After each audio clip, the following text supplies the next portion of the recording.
The woman unexpectedly discovered that her fiancé had prepared a fake marriage certificate. He never intended to truly marry her. The reason he pretended to be in an arranged marriage with her was only to compete for the family heir position. Now, his first love had returned, but he had no intention of breaking up with the woman because his first love couldn't have children. He needed the woman to bear his child, and after she gave birth, he planned to abandon her, then marry his first love and spend the rest of his life with her. Lambert's plan seemed perfect, but Annie, hiding in the shadows, overheard everything. Annie was heartbroken and cried, feeling that her 5 years of love had been wasted, and she decided to replace her fiancé. The next day, Annie went to Lambert's grandfather to request a change of fiancé. Her grandfather gladly agreed. He only required that one of his grandsons be in an arranged marriage with Annie, and he didn't enforce who it should be, but whoever married Annie would become the family heir. Now that Annie changed the fiancé, Lambert would lose his position as heir. The grandfather took out a stack of photos for Annie to choose from. Annie no longer trusted her own judgment, because the Lambert she had carefully chosen last time had turned out poorly. So Annie flipped through the cards casually, and unexpectedly picked Anthony, who had secretly loved her all along. Anthony had once confessed his love to Annie, but at that time, Annie had already chosen Lambert. She decisively rejected Anthony and left the country. Unexpectedly, their fate had not ended.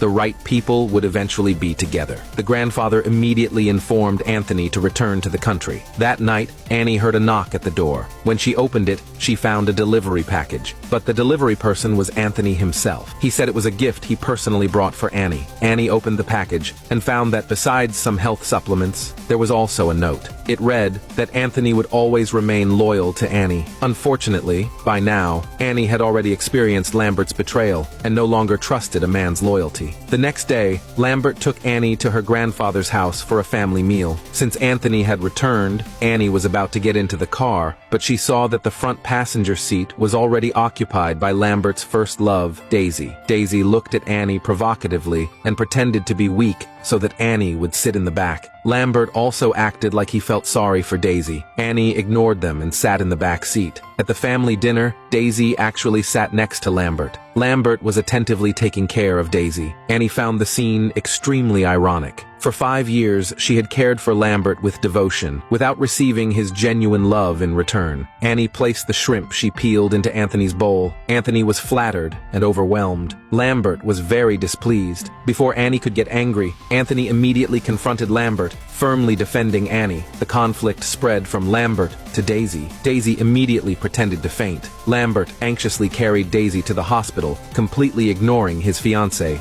The next day, Annie and Anthony went to try on wedding dresses. By chance, they ran into Lambert and Daisy again. Lambert angrily questioned Annie about why she was trying on dresses with his brother. At this point, Lambert still didn't know that he was already out of the picture. Whether it was Annie or the family inheritance, it had nothing to do with Lambert anymore. At this moment, Daisy had another bad idea. She said she liked Annie's wedding dress. Lambert immediately demanded that Annie take off the dress and give it to Daisy. Annie said it was a custom wedding dress she had ordered long ago, the only one of its kind in the world, and it couldn't be given to anyone else. Daisy refused to give up. Lambert even tried to snatch it. Fortunately, Anthony protected Annie. Annie coldly told Lambert that she would never marry him.